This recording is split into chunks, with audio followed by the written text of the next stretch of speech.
All right, we got 5 seconds. Here we go.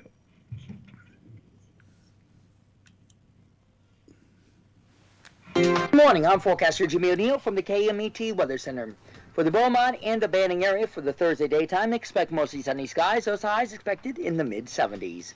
For the daytime hours in the IE area, there'll be sunny skies through the afternoon, highs in the upper 70s. And for the daytime in the Coachella Valley, sunny skies, highs in the 80s. I'm forecaster Jimmy O'Neill for Smart Talk 1490 KMET. That's right. It's the morning show here on ABC News Radio, KMET 1490 AM. I'm Aaron Michael Sanchez. Good to have you on today's beautiful day. It's a foggy day. Be careful driving out there. Lots of fog, and sometimes people just drive like there is none. Make sure that you are careful throughout the day, and make sure, of course, you bundle up because it's going to be a cool one the rest of the week, it seems. Lots of questions, lots of answers. Big shout out to those tuning in. Judy Munoz, watching from Walla Walla, Washington. Stephanie Reed says, hello, happy editing. This is windy, awesome, busy day ahead for today, which is definitely happening in Ohio. Windy is always good unless it's not, and too high of winds can be a very difficult time. That's a big problem, so be careful there.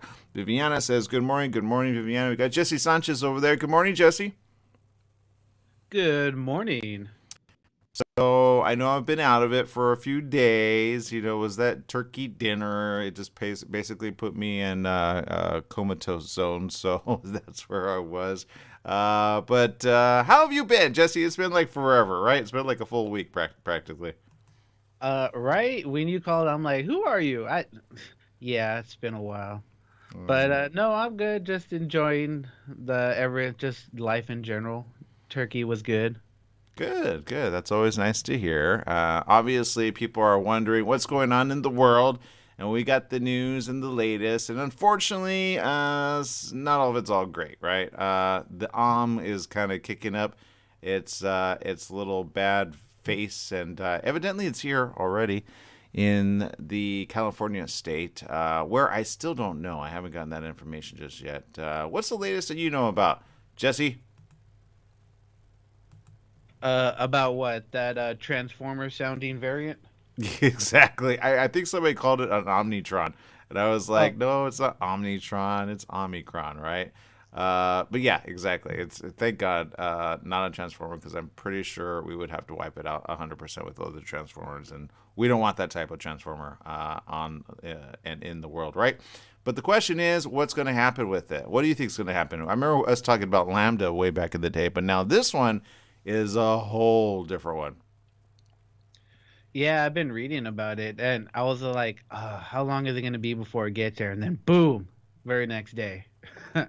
Yeah, I'm not going to lie. I thought we'd have a couple weeks. I know when they kind of asked for the declaration of emergency on the East Coast in New York, I knew, oh no, this is going to just make its way here eventually.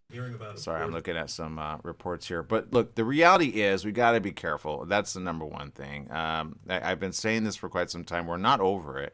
As much as we like to think we are, there are so many different mutations that just, kind of erupt, and they do so in different parts of the country, in other parts. And of course, all you need is one traveler to kind of get it, expose it, and then kind of press it out there. Now, the World Health Organization said they're pushing for an international accord to help prevent and fight future pandemics amid the emergence of this Omicron, and which is a new variant. The World Health Organization Director General Tedros said many uncertainties remain about just how transmissible and severe infection by the highly mutated Omicron might be. They joined leaders like outgoing German Chancellor Angela Merkel, Chilean President Sebastian Pinera, for a long planned and virtual special session of the UN Health Agency's member states at the World Health Assembly. The gathering is aimed at devising a plan toward preventing, preparing, and responding to future pandemics. They said, quote, the emergence of the highly mutated Omicron variant underlines just how perilous and precarious our situation is, calling for a legally binding agreement that wasn't mentioned in a draft text seeking consensus on the way forward. Omicron demonstrates why the world needs a new accord on pandemics. They said our current system desensitizes, that's a big word, no, they said disincentivizes countries from alerting others to threats that will inevitably land on their shores. He said, saying that South Africa and Botswana, where the new variant was detected, should be praised and not penalized for the work. In other words, they let it out there as far as the information that it's a really big thing. But then, of course, it kind of got, reamed for it at the same time when it came to travel restrictions. But I would say that's not a bad thing. You want to restrict travel out of certain areas where there is such a bad virus that kind of takes it to the next level. They say we don't yet know whether Omicron is associated with more transmission, more severe disease, more risk of infections, or more risk of evading vaccines. And that's probably the biggest one of all that we really need to be aware of, knowing and getting this information going forward. Because I will say this, a lot of people are understanding multiple things. And I've seen this on different types of news headlines. And some get the information wrong. And I say this, if you have the vaccine, that's great. But they're prepared for like if I were to get Delta, Jesse, and I know you've already gotten the latest one, right? The latest one covers Delta, covers Alpha, covers Beta, covers, I think, even Lambda, I think. But it doesn't cover Delta Plus. I think it helps you against Delta Plus, but there's a Delta Plus, right? So it's not against all the variants. It's all against the majority of the variants that we've had over the last year and a half. Does that make sense? Yeah, it does. Okay, so this new one is worse because the latest vaccines don't cover it. That's number one. Probably the next few months they will, because obviously they're feverishly working behind the scenes to get it, right. But as of late, if you have the vaccine as of recent, even if you had one earlier on in the year, you're due for another one, because their maximum is 6 months, right? We already know that. We're pretty good on that.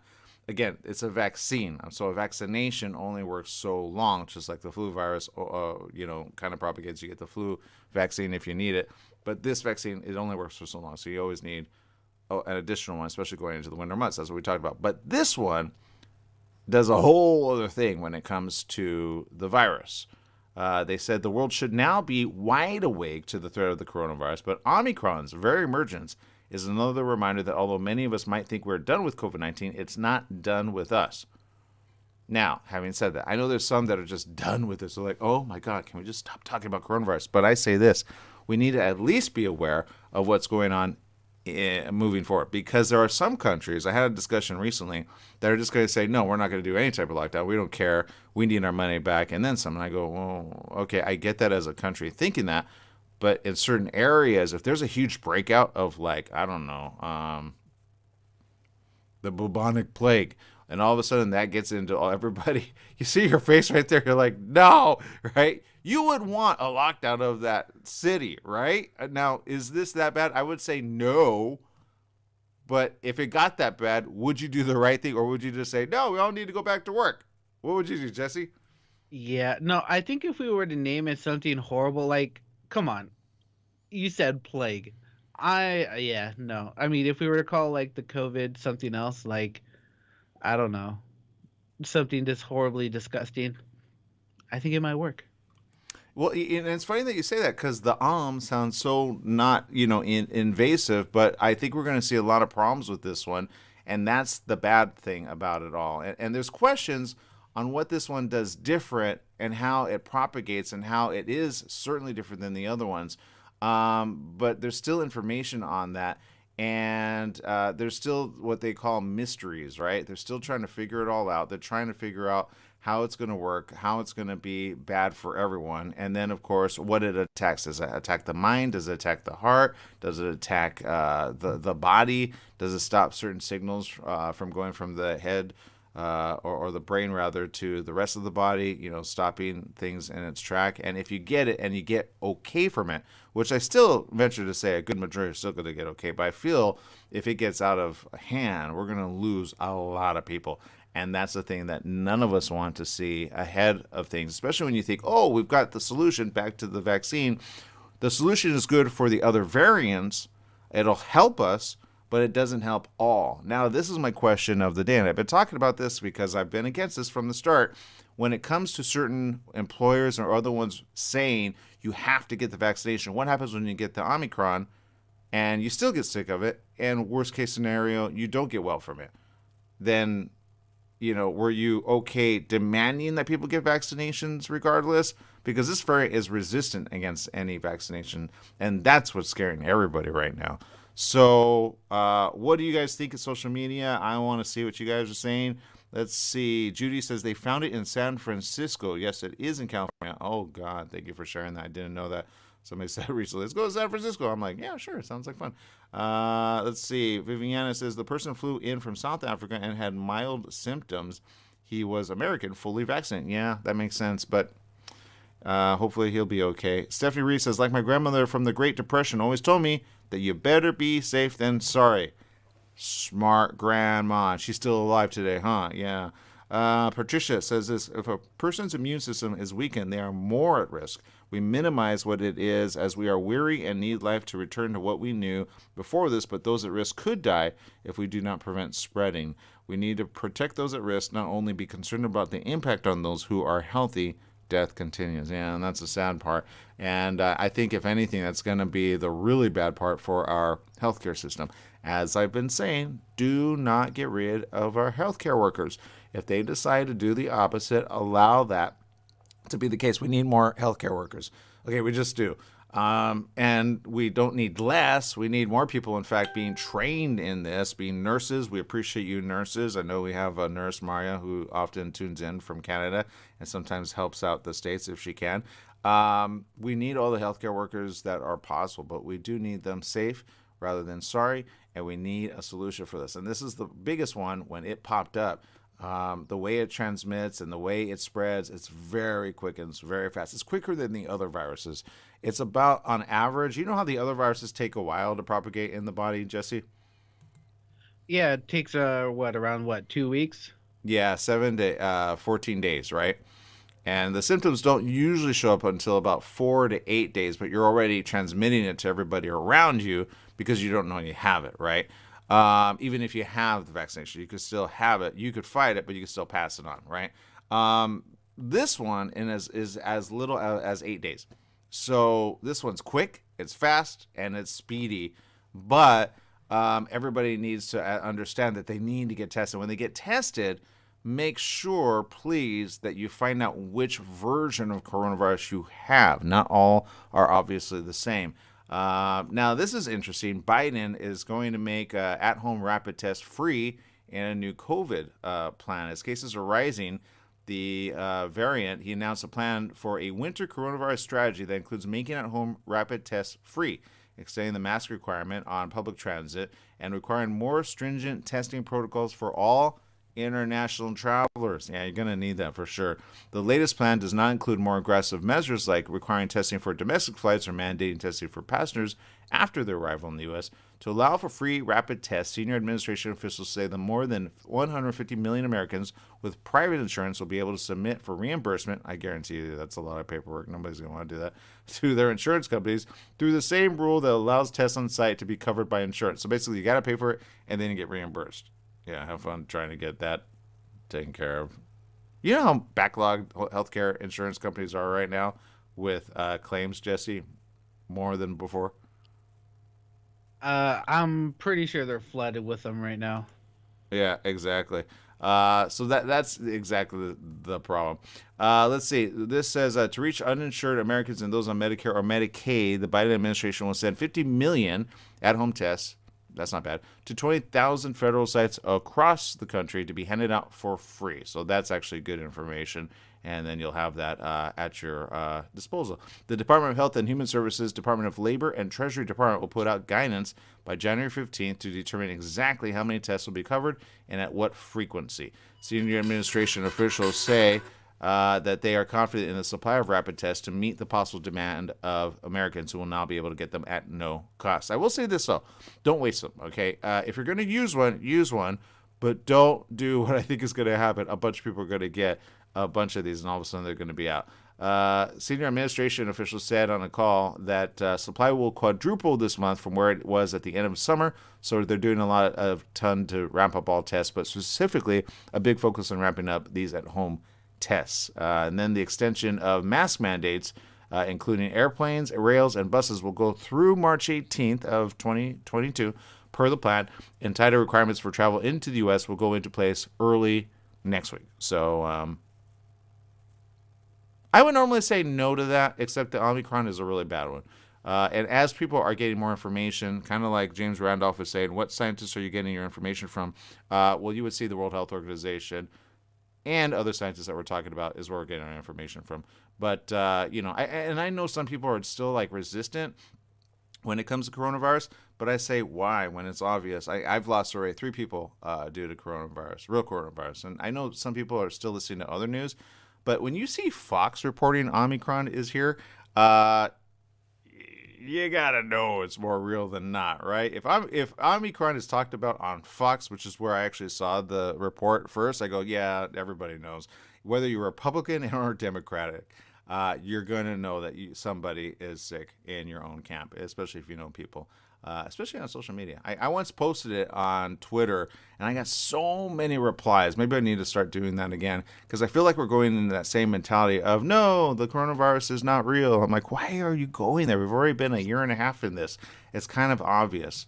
And I don't know if you've had conversations like this, but I've had some weird ones in the last couple of weeks, and I go, really? Like, what universe are you from? Did you just get here to Earth planet and then find out it's just here now? I don't get it. But there you go. Rosalie Huerta Madrigal says, good morning, everyone. Algenia Kirsten says, good morning, friends. Be safe and take all precautions. I like that. Let's do that. Okay, we're going to take a quick little break. We'll be back right after these messages. Stay tuned.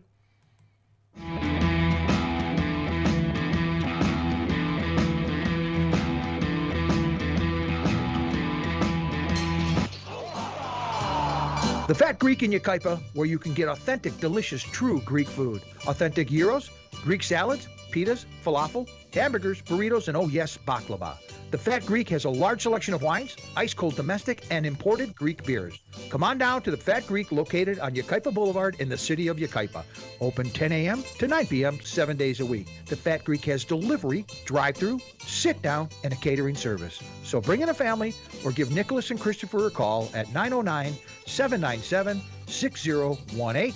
Eat Greek, live long. Remember, if you want authentic Greek food, it's the Fat Greek in Yucaipa. For all you truck and RV enthusiasts, TruckWorks right here in Banning is your one-stop shop for the best diesel performance and overall truck and RV needs. Whether you're towing, racing, off-road, or just cruising around town, TruckWorks specializes in truck and RV service, maintenance, repair, and performance upgrades for every light and medium-duty truck manufacturer. Bring it down to Terry and the guys at TruckWorks. Call 951-922-4776 or visit their website at mydieseldown.com today. Totally Nutcracker's world premiere will be presented by Victory Arts Sunday, December 12th at 4 p.m. Enjoy the holiday classic with a twist, featuring the San Diego Ballet and dazzling local dancers of all ages. An everyone can love it version with a special musical score. Join us at the Chula Vista Memorial Outdoor Bowl, where lively fun and zaniness abounds. Info at victoryarts.us. Take KMET 1490 AM with you everywhere you go by downloading our free smartphone apps found on the KMET website, KMET1490am.com. You can also go to the Google Play Store or the Apple App Store on your phone to download the free app. Now you can listen live or play any of your favorite programmers' podcasts using your smartphone. Go to KMET1490am.com and download your free phone app today. The Holiday Inn Express in Suites and Banning is distinctively suited for your travel time out of the car. Off the road, you'll find a courteous, welcoming staff and spacious rooms with desks, flat-screen HD TVs, and comfortable furnishings. Enjoy the complimentary breakfast buffet, high-speed internet, and fitness center and pool. The Holiday Inn Express in Suites and Banning, conveniently located off the I-10 near golf, gaming, and entertainment. For reservations and information, call 951-572-5500. That's 951-572-5500, or go online at hiebanning.com.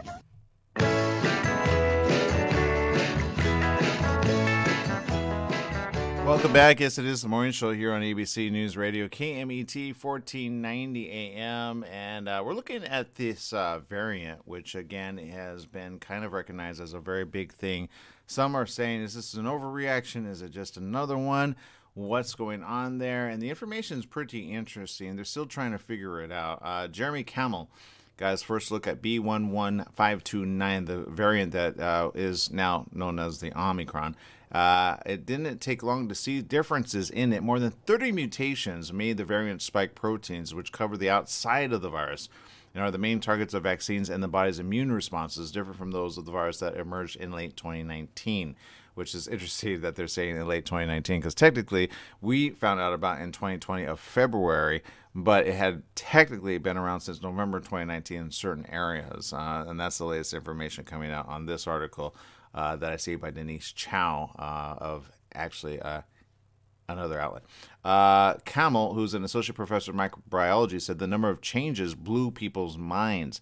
The World Health Organization has identified and tracked more than 20 variants, but unlike with others that popped up around the world before they mostly fizzled out, including Lambda, which was first documented in December in Peru, or the Mu variant, MU. Remember that one, Jesse? We talked about that one. It was like, well, why does it sound like a cow? Moo.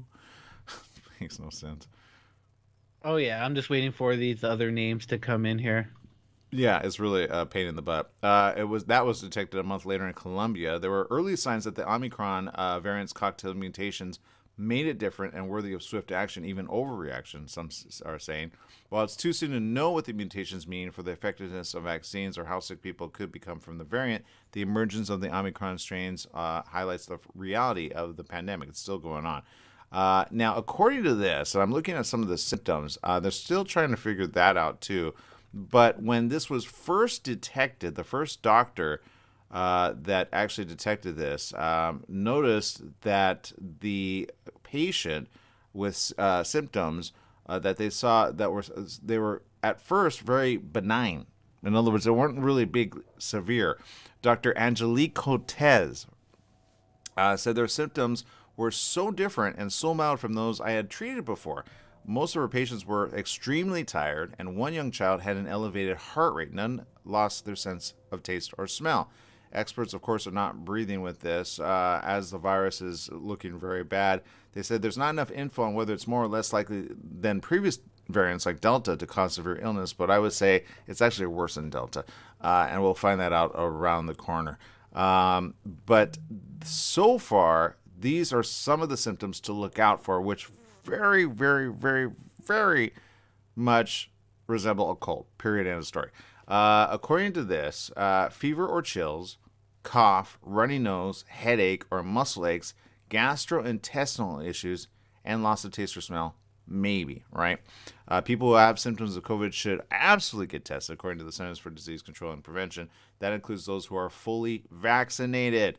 Okay, I've heard it before. People go, I'm vaccinated, don't worry, I can't give it to you. I go, oh man, you got so much bad information in your head, but that's okay. I'm not going to call it out because then people get mad at you all of a sudden. Oh, I'm just not going to get there. So get the information ahead of time, understand what it is, and then, try to figure out how to go about it. If anything, make sure that you try not to get anybody else sick. That's number one. Again, it's not saying we're all going to die from it. But it is saying once you get it, you're going to want to treat it right away, especially when it comes to the lungs. Okay, the lungs, the heart, the palpitation of the heart is going to be an interesting thing. And, of course, the mind. What's it going to do to the mind? Because some of these, as they have said in previous ones, unfortunately, they affect sometimes the mental mindset, because we've seen that happening in past variants as well. James Randolph says, I had the coronavirus last year on December 20th, 2020. Oh, that's a terrible time to have coronavirus, right? Like around the holiday time. Yuck. Eugenia Kirsten says, let's see, Rosalie, Jesse. Oh, yeah, Rosalie said hi. Rosalie Worth the Madrigal, hello. Says, back on schedule, starting Monday, a little travel to Macon for business purposes. Be careful there. Says, we all have to be careful and all over again, fever, coughing, yucks. Tired and rash, a girl died of it, I heard. Oh, died of it. Ugh. So that's the bad thing. But just be careful out there and do what you got to do. Jesse, what's going on in the world of news? Have you looked at the news recently? No, I try not to. Yeah, I do too. It's just horrible. Like that school shooting that happened a few days ago. Ugh, yes, that is terrible. I mean, I I don't know what's going on with these kids today. I don't remember school shootings when I was in school, so I mean the big one was when what, Columbine? I think that's when it all started. Yeah. And it's just like I don't know. And I'm just like, why did they even take him alive? Yeah, I don't know either. I don't know. I think if anything, everybody asks what happens, when does it happen, what's going on. And from what I understand, the teen who's 15 was charged in the Oxford high school shooting. And that one is interesting because you go, what happened there, right? What happened in his life? What happened at home? What happened and up till the moment, right? The parents of a teenager accused of killing 4 students at Michigan school were summoned to discuss his behavior just a few hours before the violence. According to the sheriff, the disclosure was made as Ethan Crumbly, who's 15, was charged as an adult with 24 crimes, including murder, attempted murder, and terrorism for the shooting at Oxford High School in Oakland County. Wait, Sorry? You said he was charged with terrorism? Yeah, that's what they're calling it. Oh, that's a shock. I usually school shooters don't get terrorism, so that's actually a shock to me. Yeah, I'm not gonna lie. Well, because everything comes with something different. Usually when they say terrorism, they say it from the outside. Maybe it was a bad report, but that's what they're calling it on this news article, so I don't know. Well, yeah, because usually with terrorism, it's like an act to to sway like a political movement or something like that. Right. But you know what? With all these school shootings, of course this should be considered terrorism. I'm like, these kids were in fear for their life. Yeah. Assistant prosecutor Mark Keyes said, while successfully arguing for no bail and transferred to jail from a juvenile facility, says he deliberately brought the handgun that day with the intent to murder as many students as he could. No motive was offered. Prosecutor Karen McDonald said the shooting was premeditated based on a mountain of digital evidence against Crumbly. Investigators found that he had recorded a video the night before the bloodshed in which he discussed killing students. Lieutenant Tim Willis of the sheriff's office said. McDonald told reporters this was just not an impulsive act. During his arraignment, Crumbly replied, "Yes, I do," when asked if he understood the charges. I will say this. Whenever I see kids of this sort, I go, what's going on? 1, in his mind, 2, at home, and 3, in the moments leading up to, right? Because a young boy like this at 15, obviously needs help. That's number one. Oh, definitely. I mean, I'm pretty sure he was bullied as well. I mean, I can't think of a reason why you would just want to go to school and start shooting people. Yeah. McDonald said to reporters this was not just an impulsive act. During his arraignment, like I said, he says, "Yes, I do," when asked if he understood the charges. Defense attorney Scott Kozak entered a plea of not guilty, which I don't think that's the right way to go. I mean, but I think if anything, he needs help mentally. Number one, that's number one. Number 2, he needs to figure things out, and number 3, he needs help. This is a kid desperately in need of help. Now, do I agree with his actions? Absolutely not. I don't agree with anybody's actions. But to go next level like this, and to hurt so many kids and so many families along with it, you kind of go, okay, what was happening at home? And how does that work out for everybody, right? Everybody goes to, how did he get his hands on the gun? How did he, is he on medication? Is he on certain things that could make him delusional all of a sudden? Are there certain things? Because there's certain things that people never look at. And the medication is something that I would say people need to start looking at. Because that's one of the symptoms sometimes, right? Even suicide on antidepressants is sometimes, they say, if thoughts of suicide, call help immediately, right? But is somebody taking, you know what I mean? It's true. I take antidepressants, and the first 2 months was one of the hardest things ever. I felt literally nothing, like no emotions. And I did think about suicide all the time because it's just like I wanted it to end. I wanted to feel something. And it's dangerous because, especially if these kids have no one to talk to. Yeah. No, you hit it on the nail. And it's one of those things, and I've seen it firsthand with a family member who took an antidepressant and they thought the end of the world was coming. So it can happen. It wasn't the person's fault. It's the biology of the mind and the body that some of these medications you got to be careful of can kind of cause or exasperate. So you have to be careful. You have to be careful when this type of thing happens because, are we going to see more of this? I don't know. I hope not. It's something that we see again and again. And usually in teenagers, which I think a good 9/10 of them are already on some type of medication. So I think that's the number one thing that scientists and certain prosecutors need to look at first. And then say, what's the correlation? Because people always blame the body or the person that's has the gun. And I'm not saying that he's innocent. I'm not saying that at all. I'm just saying we need to go deeper and seeing what is the correlating pills, if anything. And I have a feeling if people go that route, they'll figure out there's one of 3 different pills that each and every one of these kids are on. Just saying. So I think if people start looking at that versus other things, because the sheriff said this, there's nothing that he could have faced that would warrant senseless, absolutely brutal violence on other kids. Yeah, but again, we have to go back to what is the home like? What's his father like? Is he suffering abuse at home? Is it getting exacerbated with more violence down the line? What is going on with this young kid? Because when I look at this kid, I see, and I hate to say this, I see a disturbed kid. I do see that. But I also see a kid kind of out of it, completely not with it, and completely like, where did we all go wrong? And I think in the coming weeks, some may see that and some just won't because they don't want to think about it, right?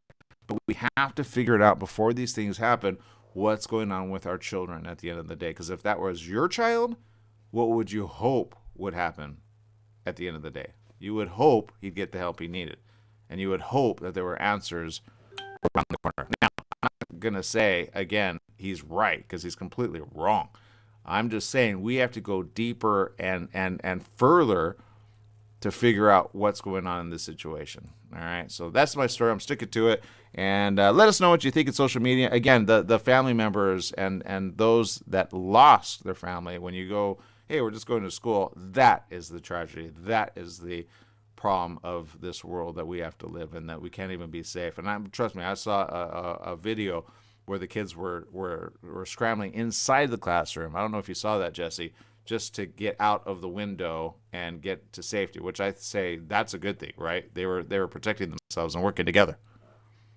Oh yeah. Oh, no doubt. I mean, let's be real. If there was a school shooting, I would either be over that fence and halfway across home or hiding in a closet or something like that. But like if he was at the door, I would have burst through the window like the Kool-Aid man, like, ooh.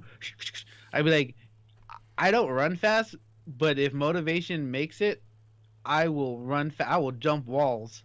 Yeah. You will never see a fat guy run so fast. Yeah. I will say this, back to the background of it. Let's see. Yeah, they say we have to do better. The prosecutors say without offering a specific change, how many times does this have to happen? They said the terrorism charge is appropriate in this case. I say no. I think that's wrong. I think terrorism is an outside influence terrorizing us, right? Part of a terrorist cell. But I kind of go, because sometimes they go, no, it's not terrorism, and it's like a really big bombing, right? And you're like, man, I'm so confused what you guys are doing with that. What does that mean? But this type of terrorism, I get it, because people are hiding under desks, they're screaming. I get that. So a terroristic type act, I don't know. I think it comes with different penalties, so I'm not sure it's the right way. According to this, though, Crumley's mother had written something. Hold on, it just skipped here. Crumley's mom had written something, and it was interesting because she was already kind of like, well, I'll say this. She wrote a letter as a blog post. It suggested school trouble, financial struggles, resentments, but hope for the future. And she wrote it to President Trump. This was in 2016, the presidential election. So they are going further back on this. Jennifer Crumbley, the mom, said she was skipping car insurance payments to hire a tutor to help her son, who was 10 at the time. She blamed the Common Core curriculum used by teachers. So he was stressing out probably. And probably, not doing well in school. And she wanted to get more help, right? She said, my son struggles daily, and my teachers tell me they hate teaching it, but they have to. Common Core is the stupidest thing since sliced bread. I've seen it. And if you see, it's confusing as all get out. She celebrated her right to own a gun, referring to her job as a real estate agent. Oh, so she's a real estate agent. And she wrote, quote, as a female and a realtor, thank you for allowing my right to bear arms, allowing me to be protected if I show a home to someone with bad intentions. Thank you for respecting that amendment. So she wrote that in a blog post again, to Trump, which is what people are looking at. Now, I will say this. You can't take one and apply it to the other. But I would say this. If this son was 10 and he was struggling at school, I guarantee you there was more than meets the eye of where his mind was going eventually. This kid needed help very early on. And obviously this mother was trying to do the right thing, but evidently she struggled to make ends meet, especially during coronavirus. So obviously one thing became worse and one became more worse than all. And here we are now. So there's a child suffering from it. There's a boy, in this kid's mind just saying help at the end of the day. I believe that. I really do. I don't believe a 15-year-old at the end of the day, if you get them right in their mind thinks, oh yeah, that was the best thing since sliced bread. And if they do, there's just something not clicking up there. And I would go back to the medication that they're on, and I would go back to the things leading up to it. And I would say, look, we need this child to get the help that he needs. That's number one, because, this kid has, I believe, I don't know how he's going to recover from it. I don't know what child could recover from this, but I will say this. He's going to need a lot of attention in the coming days. Patricia Sommer says, we do not have good support for those who are ill. Our schools, and she says the word mentally ill, but it's so weird. Whenever you use the word mentally ill, I always find that people kind of do this thing where it's like, I don't be labeled as that, right? So I will just say ill, all right? I'll just say ill. Our schools need to have zero tolerance for bullying. We are far from that. A safe place with support. Parents are not well supported when they have a troubled child. This has to change. We punish parents not supporting them when there is a crisis. And I will say that. You are right, Patricia. Thank you for saying that in that way, because sometimes people don't understand what's going on in the home and don't understand what's going on, in families' lives, right? Sometimes you have a son who just struggles, in the homework, and they think, oh, they're stupid or they're dumb. And I've heard kids say this, and that's not the right way to be. But you got to give them the tools and the support, to help them come along. Now, I'm not saying Common Core is the reason that these kids got shot. I'm not saying that. But I will say it's really frustrating. It really is. Parents, if you've been trying to teach us, Jesse, I guarantee you'd be like, how do you do math? It makes no sense. It really makes no sense. I have no idea what Common Core is. It's 2 plus 2 equals 4. I don't understand. It's stressful. I remember teaching a little 7-year-old. He's like, no, this is how we do math. I go, that is not how you do math. Let me show you how you do math. Really easy. Though, even plus, you put the top, put the bottom, da-da-da. There you go. But it's and they say, no, it challenges the thinking mind. I go, it's stressing out the challenge. Rosie says, recently at my son's school, there were rumors that someone was going to start shooting at lunch. Yikes. My kid was on his phone texting me everything that was happening. I told him he needed to tell the principal. Long story short, I was the first one there. Any of his friends at this time, the school had buses pick up all the kids. So many parents didn't even know until So comfortable enough to open me. 19 in a few days, and he doesn't hide anything from me. Love my boys. Good job. So there you go. All right, and that's what we're talking about. That's what we need, and we need more of that. Okay, attention for our children at these schools. That's a whole other ball game. But I do hope that the families and those that are suffering from all of this horrible tragedy, it's not fun for anyone. It just isn't. And these are the type of times we live in. So we got to be careful, right, Jesse? Oh yeah, be careful. You don't know who's suffering right now and can snap in a second.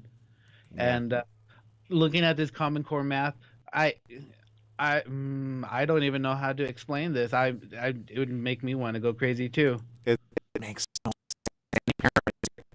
The new notation, can't we just go back to what was wrong with the old way? The old way was very quick and fast, man.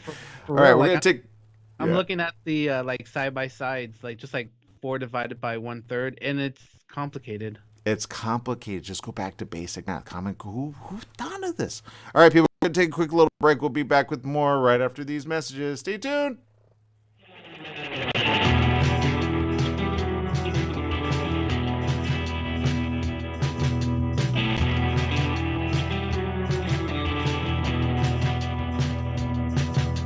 Listeners, Christopher here from The Christopher Show. Hey, I want to talk to you a little bit about CBD. Now, CBD is not approved by the FDA as of yet. Myself, as well as millions of other people across the USA, have used it with help for pain, anxiety, sleep, and other conditions. Now, all CBD products are not equal. It really matters on where you get the CBD from. Now, I suggest you get it from a qualified pharmacist, and I happen to know of one. It's at Your Pharmacy and Mobility Solutions in Beaumont, California. They only carry pharmaceutical-grade CBD products of the highest quality. So if you want the best, you go to Your Pharmacy and Mobility Solutions. Their staff is there to help you with all your CBD, pharmacy, and mobility needs. They're located at 1680 East 6th Street in Beaumont, California. Give them a call, 951-845-8252. Once again, it's Your Pharmacy Mobility Solutions in Beaumont, 951-845-8252. Once again, it's Your Pharmacy and Mobility Solutions in Beaumont, California, 951-845-8252.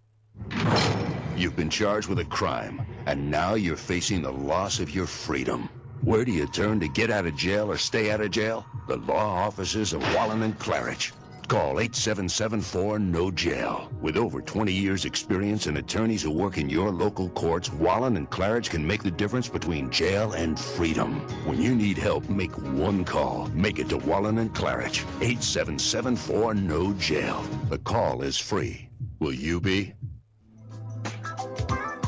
Tried shipping a package lately? It's amazing how difficult and time-consuming it can be. Packing, envelopes, boxes, second-day ground, next-day air, it's all enough to give you a headache. Next time, do yourself a favor, go with the pros at the UPS store in Beaumont. They'll pack it right and let you know all your shipping options. You can also take care of everyday tasks like copies, faxing, notary services, and live scan fingerprinting.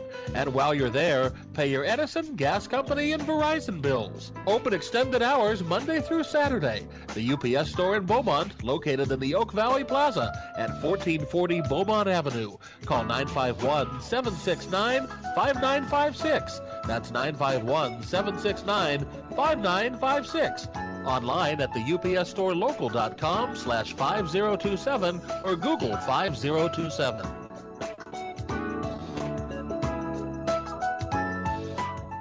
Don't let insurance companies make decisions for you. Go to Pass Auto Center in Banning, your one-stop repair facility with full collision repair, auto maintenance, service, and an authorized smog center. You'll also find a full-service used car lot to fit every budget with the right vehicle for you. Trade-ins are accepted and they pay cash for your car. Pass Auto Center at 2609 West Ramsey in Banning, just off the I-10 freeway between Sunset and 22nd. Call 951-849-7878.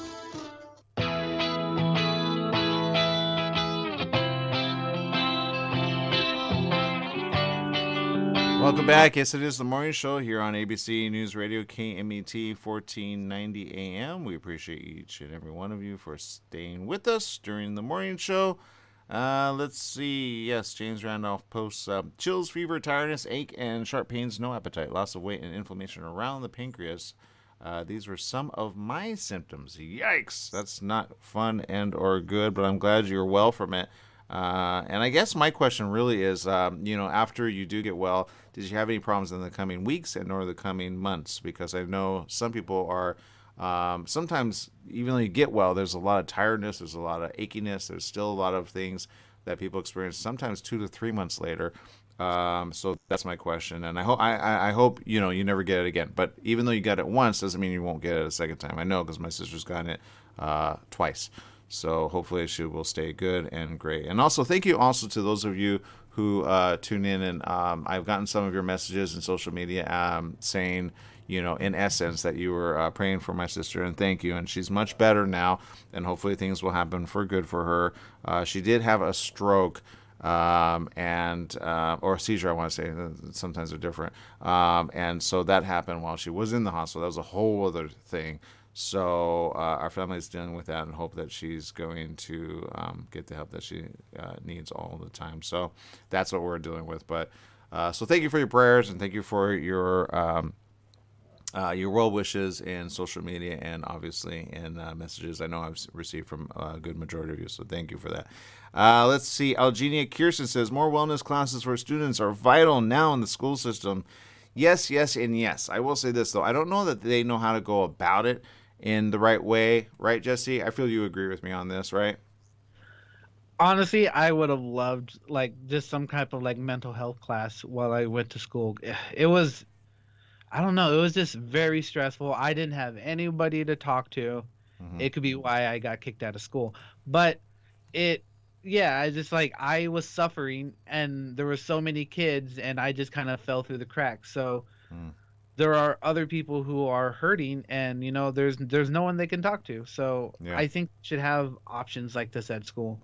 Yeah, I know they always say see the school counselor, right? But the school counselor is usually a different type of counselor sometimes, and then you go, okay, and then you go, can you trust the school counselor? Is the counselor gonna tattletale on you?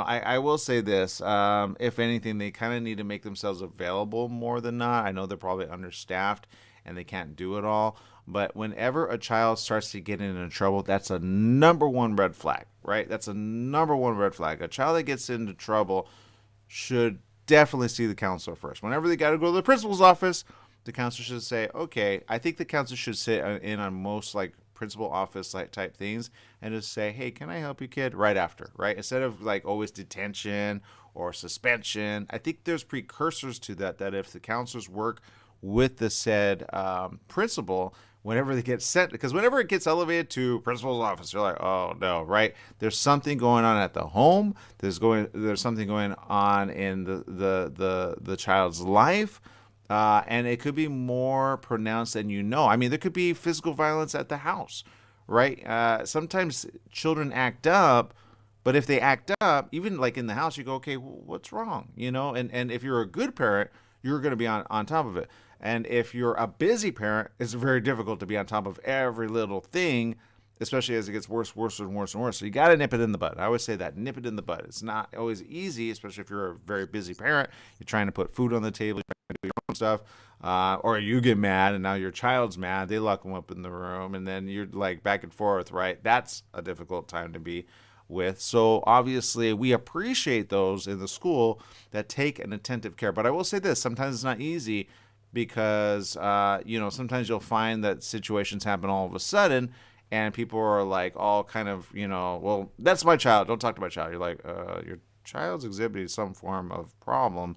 We need to help the child. I'm just trying to figure it out. So that's when you hope that the child will be open to somebody in the school, and then you can, be attentive later on, right? There's all kinds of situations where kids finally do feel like they can, kind of come clean on something. And I will say this, I have met several very good counselors in several children's lives and helped them through sometimes the worst time of all. One is now going into private practice because she's like, I just can't do what I want to do in the school district, but I need to do it in private practice. I'm like, well, tie into the school district still, right? And make it a thing for them as well. But there you go. I think we all agree on that. And Jesse, I feel you on that. I think you're right 100%. And I think we need to implement that more than not. It's called preventative maintenance on our own, kids, right? Yeah, I mean, when I was in school, there were always like groups of kids, and you could always see the ones that needed help. Those are the ones that were always getting fight or getting trouble. And you know what? They just need someone to talk to. Yeah, yeah. Because sometimes kids can group up with other kids and you don't even know what's going on. So that's why when you have them separate from the other kids, then you can say, okay, lose the cool act in a very, loving way. And then they kind of, finally, and when they finally do break down, boy, oh boy, that's the moment of real reflection. And I say, provide the help right there and then. But sometimes when it comes to medication, I'm not saying medication is always a bad thing. But again, there's some that have way too many severe reactions, and you got to monitor that. So there you go. So sometimes there are things as talking, there are things as getting, down to the bottom of it. And I feel like in this kid's life, we're going to find out something probably about, his family's life that we don't want to know, but we're going to need to know. Let's see. Rosalie says, my boys will always stand up for the underdog. That's a must in our house. And that's good. That's called stand up for the bullied one, right? And make sure that they have help, because sometimes that is a silent killer too, right? People don't understand. Sometimes kids go inward because they're always getting bullied from other kids, right? And that bulliness can have a way. I always say, be careful who you bully, because you never know when they might fight again, right? And or a knife, and or back in the days of getting shanked, right? You don't want to get any of those things, so be careful there. Stephanie Reese says, I know I never had Common Core, and I came from a hands-on school in the same high school that the Chargers head coach graduated from. Yeah. James Randolph actually says, yes, tiredness for about 3 months afterwards. Yikes. Yeah, I know. Jesse's face says it all, so there you go. Like, wow, tired for 3 months? That's horrible. That is not cool. No, that's the body trying to say, hey, I need to get well, right? It takes a while. It really does. I know, because when my sister had it, boy, it took her a good 3 weeks to actually get her body back fully. So I will say this, don't get the virus. Just try not to get it at all if you can at all. And if you can, and if it makes sense to you, go ahead and get the vaccine. But do be careful. Remember, the Omicron is resistant against any of the most recent vaccines. I believe there will be a vaccine that will come out probably in February at the rate that they're really working at it. I will say this. I'm just going to bring this up really quick, because I'm trying to research this in a lot of ways. And I think this is kind of interesting science, because sometimes when you see certain articles, you go, let's see, well, does that make sense? Does that make sense? Does that make sense? And one question on this is actually having to do with this. And this was a report by the LA Times, actually. Did a collision of COVID-19 and HIV forge the Omicron variant? That's the question. Which is, again, now present in 23 countries around the world. It was probably, according to this article, incubated in the body of a person with an immune system battered by HIV or another immune compromising condition that can cause a prolonged coronavirus infection, according to the South African scientists who detected the fast-spreading genetic mutant. Tulio de Oliveira said the emergence of Omicron in a patient unable to clear the virus quickly was the most plausible origin story of the world's newest variant of concern. Yikes, that's a whole other ball game if that happens. So there you go. All right, people, we're going to take a quick break here on the morning show called a 24-hour break. We'll be back tomorrow, same place, same channel. Make it a good day, everyone. Bye-bye.